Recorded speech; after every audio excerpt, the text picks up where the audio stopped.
அதன் வித்துகளை வெளிப்படுத்துகின்றது. மீண்டும் நிலத்தில் பட்டால் அந்த செடியின் சத்தை அதது வித்துகள் அது விளைந்து தன் இனத்தின் வித்தாக உருவாகின்றது. இதைப் போல நாம் எந்த மனிதன் கோபிக்கின்றானோ, கோபப்படுகிறானோ, வெறுப்படைகின்றானோ, வேதனைப்படுகின்றானோ, தற்கொலை செய்து கொள்கின்றானோ, அல்லது குரோதமான நிலையில் ஒருவனை தாக்குகின்றானோ, இதையெல்லாம் நாம் கண்ணுற்று பார்க்கப்படும் போது அவன் உடலில் வெளிப்பட்ட உணர்வுகள்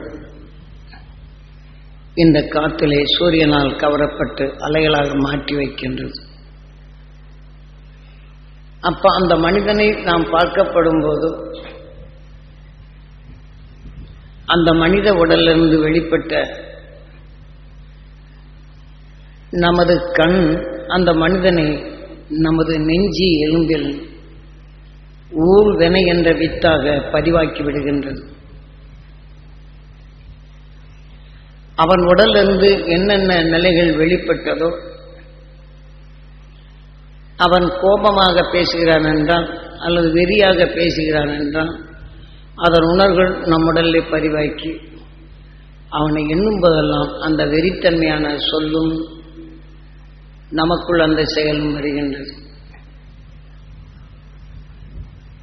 அல்லது அவன் வெறித்தனமாக செயல்படுத்தும் போது அந்த உணர்வு நமக்கு அது பயமாக இருந்தால் அந்த நேரத்தில் அந்த வெறித்தன்மையான உணர்வுகளை நம் உடலில் பயத்தையே ஊட்டும். சிந்திக்கும் ஆற்றலையும் செயலற்றதாக மாற்றிவிடும். இப்படி நாம் சந்தர்ப்பத்தால் சந்தித்த உணர்வுகள் எல்லாம் நாம் நெஞ்சு எலும்புக்குள் எண்ணில் அடங்காத வித்துகளாக ஊழ்வினையாக அது பதிவாகி உள்ளது. இவை அனைத்தும் அதன் உணர்வுகளை கவர்ந்து அதற்கொப்ப நம் உடலில் நுகர்ந்த உணர்வுகள் அனைத்தும் அத்தகைய அணுக்கள் நம் உடலிலே உருவாக தொடங்கி விடுகின்றது. நம் இரத்தத்தில் இந்த இரத்தத்தில் கலந்து நம் உடல் உறுப்புகளில் இவையெல்லாம் கலந்து விடுகின்றது. ஆனால் நாம் உடலில் நல்லவைகளாயிருந்து வளர்ந்த இந்த உணர்வுகளில் நாம் படிப்படியாக வேதனைப்பட்டோர் வெறுப்படைந்தோர் உணர்வுகளை நாம் நுகர நமது உடலில் அத்தகைய அணுக்கள் விளைந்து விடுகின்றது. மீண்டும் அவர்களை பற்றி எண்ணும் போதெல்லாம் நம்மளுக்கு வெறுப்பு, பயம், கோபம், குரோதம் எந்தெந்த குணங்களோ அது எண்ணும் போதெல்லாம் அந்த உணர்ச்சிகள் நம் முன்னணியில் வந்து அது நம் உடலுக்குள் சென்ற பின் நம் உடலுக்குள் இப்போ நம்ம நல்ல குணங்களுக்கும் வெறுப்பான குணங்களுக்கும் அது ஒன்றுக்கொண்டு இந்த உணர்வலையை படைக்கும் போது நம் உடலுக்குள் பலவிதமான வலிகள், பல கலக்கங்கள், நம்மை அறியாமலேயே பலவிதமான ஏன் எதற்கு சங்கடப்படுறோம் என்றே தெரியாது அத்தகைய உணர்வுகள் நம் உடலுக்குள் போர் செய்ய தொடங்கி விடுகின்றது. நாம் கண்ணால் பார்த்தவுடன் வெறித்தன்மை நினைத்தாலே நமக்கு அந்த அதிர்ச்சி வருகின்றது. அதே சமயத்தில் நம் உடலுக்குள்ளும் அந்த அதிர்ச்சி உணர்வு தோன்றுகின்றது. அன்றைய நிலைகளில் நாம் நல்லது செய்கிறதோ நல்லது செயல்படுத்துவதோ முடியாது. அந்த வெறித்தன்மையான உணர்வுகள் நாம் நுகர்ந்தால் அந்த உணர்வின் தன்மை கொண்டு அறியப்படும் போது அந்த உணர்ச்சிகள் உமை நீராக மாறி நமது சிறுகுடலுக்கு வரும்போது அந்த வெறித்தன்மையான உணர்ச்சிகள் நம் சிறுகுடலை உருவாக்கிய அணுக்களை நாம் எப்படி பயந்தோமோ அதனுடைய இயக்கத்தை தனியே செய்து நாம் சாப்பிட்ட ஆகாரத்தை அஜீரணமாக்கி விடுகின்றது அல்லது விஷத்தன்மையான இரத்தமாக மாற்றி விடுகின்றது. இப்படி நாம் நுகர்ந்த உணர்வுகள் இதே போல நாம் பெருங்குடலினை சேர்ந்தாலும் அதே வெறித்தன்மையான உணர்வுகளை செயல்படுத்தும் போது பயத்தின் தன்மை வந்து நாம் ஆகாரத்தை அதை ரசமாக மாற்றும் போது அதிலையும் இந்த விஷத்தன்மை கலந்து அவை நாம் கணையங்களில் சேர்த்து அதுவும் அந்த அமிலமாக மாற்றும்போது அந்த அமிலங்கள் நாம் கல்லீரல் மண்ணீரலை படும்போது இதே உணர்ச்சியின் தன்மை கொண்டு அந்த கல்லீரல் மண்ணீரை அதை நல்ல இரத்தமாக மாற்றுவதற்கு மாறாக அதுவும் சரியாக இயக்க விடாதபடி இரத்தத்தில் இந்த விஷத்தன்மை கொண்ட அணுக்கள் பரவும் தன்மை வருகின்றது. இப்படி இந்த விஷத்தன்மை பரவும் அந்த அணுக்கள் நுரையீரலுக்கு சென்ற பின் அதையும் சீராக இயக்காதபடி அந்த நுரையீரல் கலந்த பின் விஷத்தின் தன்மை நாம் நுகர்ந்து நாம் சிந்திக்கும் தன்மையை இழந்து நம்மை அறியாமலேயே ஏன் எதற்கென்று வெறி உணர்ச்சிகள் வருவதும் அல்லது சோர்வடைவதும் பயமடைவதும் வந்துவிடுகின்றது. ஆனால் நாம் தவறு செய்யவில்லை. இதைப்போல நமது உடலில் அடிக்கடி நிகழும் இந்த நிகழ்ச்சிகளிலிருந்து நாம் தப்ப வேண்டும். காரணம், புழுவிலிருந்து மனிதனாக பிறக்கும் வரை மனிதன் ஆவதற்கு முன் பல உடல்கள் தீமைகளை நீங்கி தீமையிலிருந்து விடுபட வேண்டும் என்ற உணர்வை சேர்த்துக்கொண்ட இந்த உணர்வுக்கொப்ப நமது உயிர் பன்றின் உடலாக உருவாக்கி சாக்கடைக்குள் இருக்கும் தீமையான உணர்ச்சிகளை ஒதுக்கிவிட்டு அதற்குள் நல்ல மனம் கொண்ட உணவுகளை அதை நுகர்ந்தறிந்து தன் வாழ்க்கையை அது வழி நடத்துகின்றது. இப்படி பல கோடி உடல்களில் தீமையிலிருந்து விடுபட வேண்டும் என்ற உணர்வை சேர்த்துக்கொண்ட நிலைக்கொப்ப இதே உயிர்தான் பன்றின் உடலை உருவாக்கி சாக்கடைக்குள் இருக்கும் நாற்றத்தை பிளந்து நல்ல மனத்தை நுகர்ந்து அதை எடுக்கும் சக்தி வருகின்றது. இப்போ ஒரு அழுக்கு தண்ணியில் நன்னீரை ஊற்றிக்கொண்டே இருந்தால் அழுக்கு தண்ணி குறையும். இதேபோல பன்றி உடலில் அதன் வாழ்நாள் முழுவதுக்கும் தீமையை நீக்கி நல்ல உணர்வுகளை நுகர்ந்து அந்த உணர்வுகள் பன்றியின் உடலை சேர்த்து கொண்டது.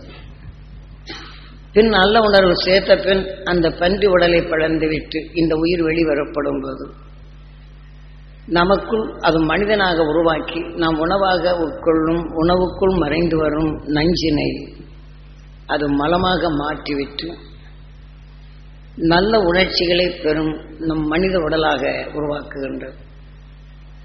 மனித உடல் ஆன பின் தீமை என்று அறிந்து தீமைகளை நீக்கி நல்லவைகளாக மாற்றிக்கொள்ளும் சக்தி தருகின்றது மனிதனில். உதாரணமாக காய்கறி பச்சையா சாப்பிட்டால் அந்த காரல் வருகின்றது. இதே போல கர்ணக்கிழங்கில் உள்ள விஷத்தை பார்த்தால் அது விஷம் இருக்கிறது என்று தெரிந்து அதை வேக வைத்து அதை நீக்கி புளியை கரைத்து அதனுடன் இணைத்து அது சுவையாக புளி உப்பு காரம் புளிப்பு இவைகளை சேர்த்து சுவையாக மாற்றி அமை. தம்பி விளையாடக்கூடாது.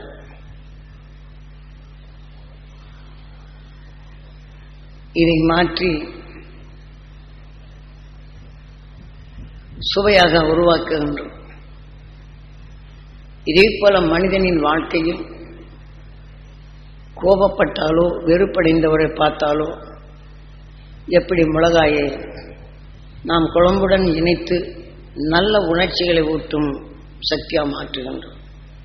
புளிப்பு கடுமையாக இருந்தாலும் விஷத்தின் தன்மை தனித்து புளிக்காரம் மற்ற பொருள்களை சேர்த்து சுவையாக உருவாக்கி நாம் மகிழ்ச்சியாக வாழும் சக்தி வருகின்றது உணவு வகையில். இதே போல கோபப்படுவோரோ வேதனைப்படுவோரோ வெறுப்படையோரோ இந்த உணர்வுகளை நாம் மாற்றி அமைக்கும் நமக்குள் சமப்படுத்தி நம்ம நல்ல உமிழ்நீராக மாற்றி நாம் சிறுகுடல் உள்ள அணுக்களை உற்சாகப்படுத்தி நாம் சாப்பிட்ட ஆகாரத்தை நல்ல இரத்தமாக மாற்றும் திறன் பெற செய்தல் வேண்டும். இதற்கு நாம் எடுக்கும் தியானம். இப்ப நல்லவர்களை பார்த்து நல்லது பேசுகின்றோம், கெட்டவர்களை பார்த்து கெட்டதை செய்கின்றனர், கோபப்படுவதை பார்த்து இதையெல்லாம் நாம் பேசுகின்றோம். ஆனாலும் விஷத்தில் பாலை ஊட்டாலும் பாதாமியை போட்டாலும் பாலுக்கும் பாதாமிக்கும் சுவையான இனிப்பு இருந்தாலும் விஷத்தின் நிலையும் முன்னணியில் வந்து விடுகின்றது. பாதாமியில் பாலும் இதும் போட்டு விஷத்தை விட்டாலும் அதே நிலையாகின்றது.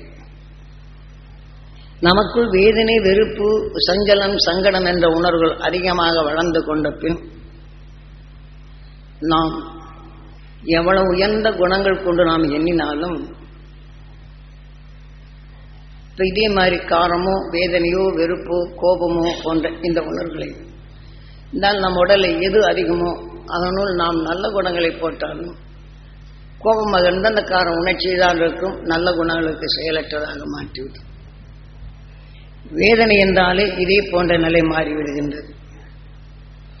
இப்படி நம்ம உடல் எத்தனையோ கோடி உடல்களை கடந்து இன்று மனிதனான பின் மனிதனின் வாழ்க்கையில் அன்பு, பாசம், பரிவு, பண்பு போன்ற நிலையில் நாம் பக்குவமாக நடந்து கொண்டாலும் பிறர்படும் வேதனை, பிறர்படும் கஷ்டங்கள், பிறர்படும் துயரங்கள், பிறர்படும் கோபங்களை கேட்டு அறிந்தால் அந்த உணர்வுகள் நமக்குள் பதிவாகி அந்த உணர்வு அதிகமாகி அதன் எந்த குணங்கள் அதிகமோ கோபமான குணம் அதிகமானால் அதனுடன் எதை சேர்த்தாலும் நமக்கு கோபம் வரும் உணர்ச்சிகளை தோன்றும். அப்படியானால் நம்ம உடல்ல இரத்த கொதிப்பு வந்து விடுகின்றது. வேதனை என்ற உணர்வு அதிகமானால் நம் உடல்ல வாத நோய் வந்து விடுகின்றது. வேதனையும் கோபமும் குரோதமும் என்ற உணர்வு சேர்த்துக் கொண்டால் சர்வாங்கி நோய் வந்து விடுகின்றது. வேதனையும் மிகவும் காரமான உணர்ச்சிகளும் ரெண்டும் அதிகமாக சேர்த்துவிட்டால் அந்த உணர்வுகள் மனித உடலில் கேன்சராக மாறிவிடுகின்றது. ஆகவே நம் நல்ல குணங்கள் எல்லாம் அவைகளுக்கு இரையாகி விடுகின்றது. இதை போன்று நமது வாழ்க்கையில் அன்றாட நிலை இருக்கின்றது. இதை நாம் எப்படி மாற்றி அமைப்பது? இப்போது நாம் பண்புடன், அன்புடன், வேதனையுடன் இருப்போரை அவருக்கு நாம் சேவை செய்கின்றோம், பணிவிடை செய்கின்றோம்.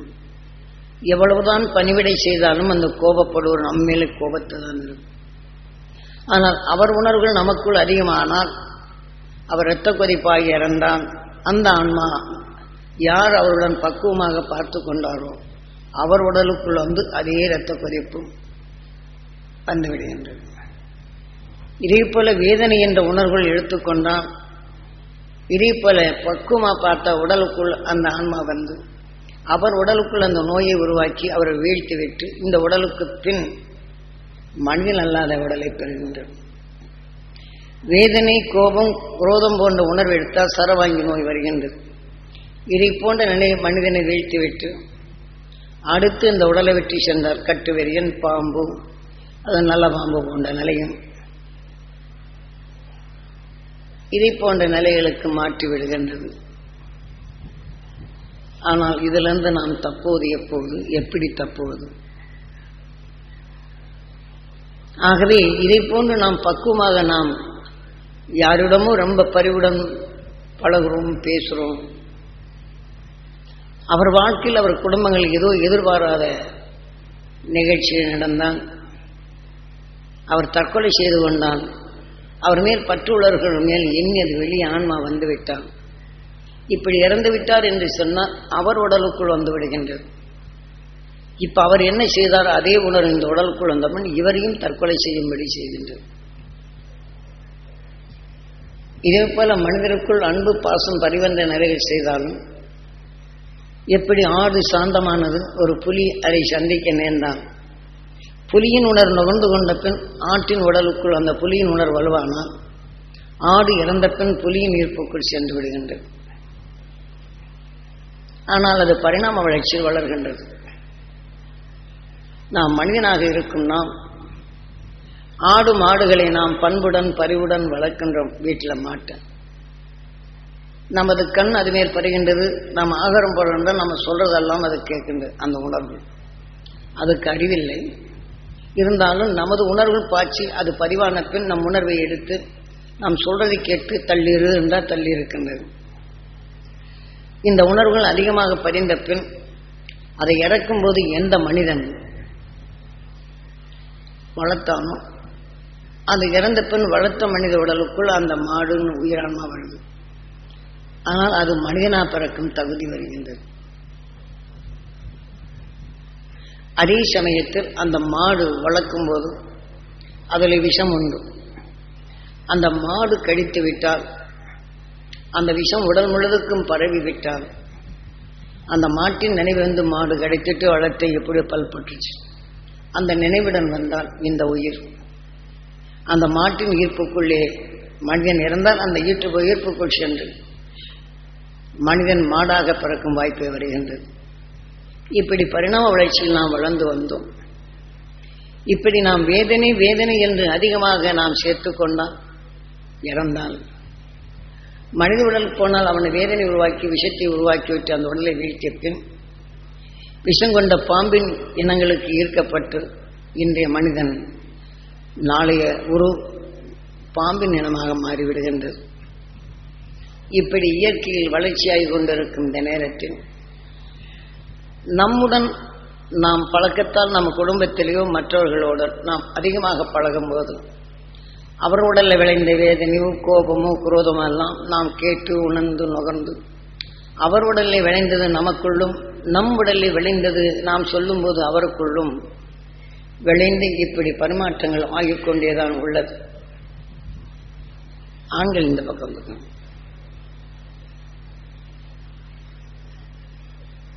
பரிமாற்றம் ஆகிக்கொண்டுதான் உள்ளது. இதை நாம் மாற்ற வேண்டும் அல்லவா? அதற்குத்தான் அகசின் துருவனாகி துரு மகிழ்ச்சியாகி துருவ நட்சத்திரமானத்தில் அவன் கணவனும் மனைவியும் வசிஷ்டரும் வந்தது கொண்டு வாழ்ந்து இந்த புவியில் உள்ள சர்வ தோஷங்களையும் அதாவது எல்லா விதமான குரோத உணர்வுகளோ விஷத்தன்மைகளை ஒடுக்கி கணவன் மனைவி வசிஷ்டரும் வந்தது போல வாழ்ந்து நலாயினி போன்று கணவன் மனைவி ஒருவரை ஒருவர் மதித்து நடந்து சாவித்திரி போன்று இரு உயிரும் ஒன்றி இரு உணர்வு ஒன்றி இல்லற வாழ்க்கையில் இருளை அகற்றி துருவத்தின் ஆற்றலை நுகர்ந்து அங்கிருந்து வரும் விஷத்தின் தன்னை தன் உடலுக்குள் வெளியாக மாற்றி அவர்கள் இரு உயிரும் ஒன்றாக இணைந்து என்றும் நமது பூமிக்கு எதன் வழியில் இங்கே கவர்ந்து இந்த பூமியில் எல்லா பூமியிலும் சரி தாவர இனங்களுக்கும் சரி உயிரணுக்களுக்கும் அதன் வழியே வந்தது உணவை கொடுத்தது. அதன் வழியே உணர்வின் குணங்கள் மாற்றமான. ஆனால் அந்த எல்லையில் இன்று துருவ நட்சத்திரமாக இருந்து வெளிப்படும் உணர்வினை நாம் காலையில் அந்த துருவ நட்சத்திரத்தின் உணர்வை நமக்குள் எடுத்து பதிவாக்கி அதை நம் உடலுக்குள் இருக்கும் அனைத்து அணுக்களுக்கும் பெறச் செய்தால் தங்கத்தில் திரவத்தை ஊற்றினால் எப்படி செம்பும் பித்தளையும் வெள்ளியும் ஆவியாக மாற்றி விடுகின்றதோ இதை போன்று துருவ நட்சத்திரத்தின் உணர்வை நமக்குள் ஊழ்வினை என்ற வித்தாக மாற்றி அவ்வப்போது சங்கடம் சலிப்பு கோபம் குரோதம் வெறுப்பு வேதனை என்று வரும்போதெல்லாம் அடுத்த கணமே அந்த துருவ நட்சத்திரத்தின் உணர்வு நுகர்ந்து நாம் வேதனை வெறுப்பு என்ற உமிழ்நீராக மாறும்போது அந்த உமிழ்நீர் விஷத்தன்மையை அதை அடக்குவதற்கு துருவ நட்சத்திரத்தின் பேரருளும் பேரொழியும் பெற வேண்டும் என்று அவருடன் இணைத்து விட்டால் எந்த மனிதனிடமிருந்து விஷத்தன்மை வந்ததோ அந்த வீரியத்தை தனித்து தங்கத்தில் உள்ள செம்பும் பித்தளை ஆவியா மாற்றுவது போல நாம் நுகர்ந்தறிந்த விஷயத்தின் தன்மை மாற்ற அந்த துருவ நட்சத்திரத்தின் பேரருளை பெற வேண்டும். அடுத்த நிமிடமே எண்ணும் போது இதை மாற்றி நாம் சிறுகுடலுக்கு இந்த உமிழ்நீர் செல்லும் போது அது நல்ல குணங்களை அல்ல நல்ல சத்தை உருவாக்கும் அணுக்களாக மாற்றி நல்ல இரத்தமாக மாற்றும். அப்படி நமது வாழ்க்கையில் செய்ய தவறியதனால்தான் ஞானிகள் காட்டிய அருளை நாம் செல்லாதனால் நாம் கேட்டிருந்த உணர்வுகள் அனைத்தும் வலிமையானது. இதையெல்லாம் தீமைகளை வென்ற வலிமையானது துருவ நட்சத்திரம். அதன் உணர்வை நாம் சேர்த்தோம் என்றால் தீமையை நீக்கி நல் உணர்வை நமக்குள் வளர்க்கலாம். எப்படி கடவுளின் அவதாரத்தில் வராகன் சாக்கடைக்குள் இருக்கக்கூடிய நாத்தத்தை நீக்கி விஷத்தின்மை நீக்கி அதுள்ள நல்ல மனத்தை நுகர்ந்து அது உடலை விளைத்த பின் மனிதனானதும் இதே போல மனித உடலில் நச்சுத்தன்மை கொண்ட மனிதன் உடலை விளைந்து இந்த காற்று மண்டலத்தில் இருப்பினும் அது நம்ம உடலுக்குள் பதிவானால் அது எண்ணி உடனே நமக்குள் வருகின்றது. உதாரணமாக ஒருவன் தவறு செய்கிறான், 2 பேர் நண்பர்களாக இருக்கும்போது நன்மை செய்தான், அவரை நன்மை செய்தான் என்னும்போது அமெரிக்காவில் இருந்தால் விக்கலாகின்றது. என்னை துரோகம் செய்தான், மோசம் செய்தான் என்ற உணர்வை நாம் பதிவு எண்ணும்போது அமெரிக்காவில் இருந்தாலும் அவர் சிந்தனை உணவு உட்கொள்ளும் போது எண்ணினால் குறைவடைகின்றது. நடந்து செல்லும் போது இதே மாதிரி என்னால் விபத்துகள் உண்டாகின்றது. இதையெல்லாம் சந்தர்ப்பத்தால் ஏற்படுத்தப்பட்ட நிலையில் இதை போலதான் மனிதனின் வாழ்க்கையில் ஒருவருக்கொருவர் உண்டான உணர்வுகள் நம்முடைய சிந்தனை குறைய செய்து நமக்குள் பெரும் விபத்துகளையும் நம் உடலுக்குள் அந்த தீய உணர்வுகள் வரியுமானால் நமது நல்ல உடலுக்குள் நல்ல அணுக்களும் இந்த தீய அணுக்களும் என்றுமே போர் செய்து கொண்டிருக்கும். உடலுக்குள் மனக்கலக்கம், ஒவ்வொரு உறுப்புகளின் வேதனை, ஒவ்வொரு உறுப்புகளையும் எதிர்பாராத நிலைகளில் வலி காணுவது, பதட்டமாவது, இதையெல்லாம் பதட்டமானால் நாம் வலு இழந்து, நாம் சிந்தனையை இழந்து நற்செயல்களை நாம் செயல்படுத்த முடியாது போய்விடுகின்றது. இதை போன்று இந்த காற்றில் உள்ள நச்சுத்தன்மை நாம் வராகன் எப்படி தீமையை நீக்கி அதில் உள்ள நல்ல மனத்தை மட்டும் நுகர்ந்ததோ, இது தொரு நட்சத்திரத்தின் உணர்வுகள் நம் பூமியிலே படர்ந்திருப்பதனால்